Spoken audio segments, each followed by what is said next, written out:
Born and raised in Gracedieu in Waterford City, David Bowe's family always had an interest in horses, be it in the hunting or racing fields, and it was no surprise that David took a shine to horses in his early life. Sporting the allure of university, at the tender age of 18, David acquired a role as a student at Coolmore Stud in Feathered under the watchful eye of manager Christy Grassick.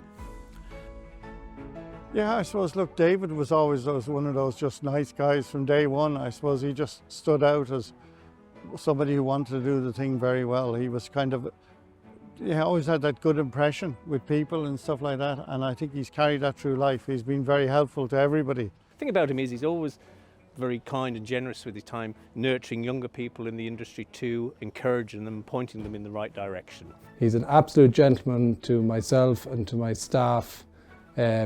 He's helpful to young people in the business, and I don't think anyone in the business would have a bad word about David Bowe.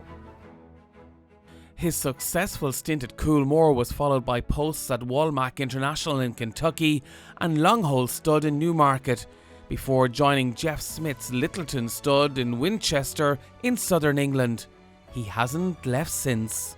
He's transformed the farm, not just spending vast amounts of money on upgrading mares and that sort of thing, which, dare I say it, a lot of people could do, but gradually, bit by bit, upgrading the broodmare band, giving me better direction, better interface in terms of our mating plans, and of course the management, pasture management, the management of the horses, just gradually, year by year, improved the stud from where it was.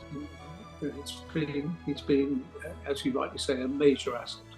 I mean, it's been an enormously successful partnership relationship between Jeff and himself and all his trainers. We were very lucky to have David in our corner. You look back at the history with himself and Jeff Smith, they've had a phenomenal success together.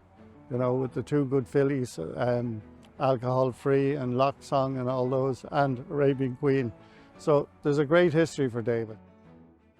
His management at Littleton has been exemplary, and included among the many high-class racehorses he's put through his hands, they are Persian Punch, Lock Song, Arabian Queen, Lock Angel, Barsheba, and many more.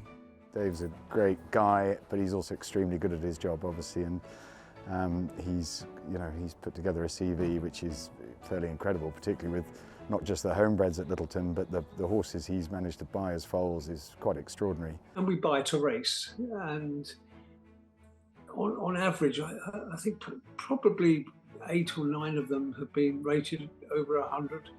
And of course, the top of the pops is Alcohol Free. As they enter the final furlong, and Alcohol Free looks at Poetic Flare in the eye and moves the neck clear. Poetic Flare chasing Alcohol Free, who still has the advantage, and Alcohol Free will win the race again for Jeff Smith.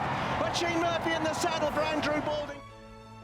I think he's still very proud of the fact of buying Alcohol Free as a foal over in Goffs from Tom Gaffney's Churchtown House, and watching her progress and rearing her in Littleton, obviously, and then going on to Andrew Balding's and then enjoying success on the track. We all know about Alcohol Free setting a sale record, I think, of 6 odd million in a sale ring, managed by David. The thing about David is, as I said earlier, he's quiet. It's not ever about David, it's about the horses and about Jeff.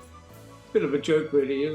Whenever we're together, he always refers to me as the boss, and I think everybody laughs, really.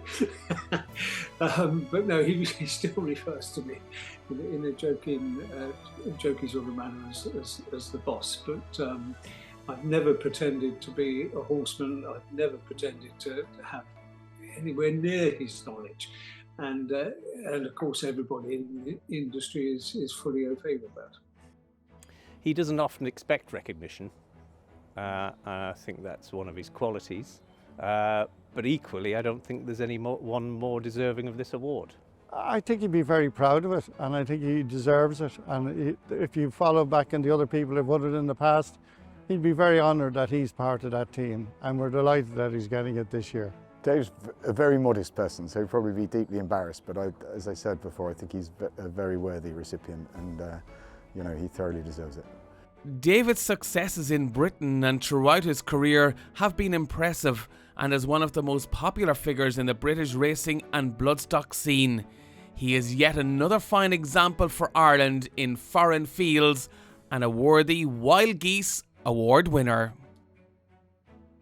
I don't think there's any person you'd meet that would have a bad word about David Bowe. He's just one of those good guys. He's not a guy that looks for attention, given the success he's had down through the years. So I think it's a great honour for David. He's one of the good guys.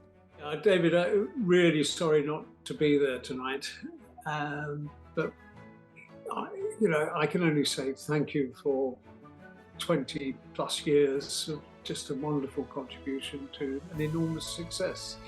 And the fact that you're being recognised, I think is wholly appropriate, and I'm delighted for you. It's very appropriate to be winning the Wild Geese Award, and no doubt you'll be a little wild tonight, but well done, Dave, you're a superstar. David, I swore I wasn't going to say this, but I'm going to call you Big Head because I'm sure it's bigger now. There's no one more deserving of this award. I'm delighted for you, I couldn't be happier as a friend. I hope you have a fantastic evening and that the evening is not alcohol free.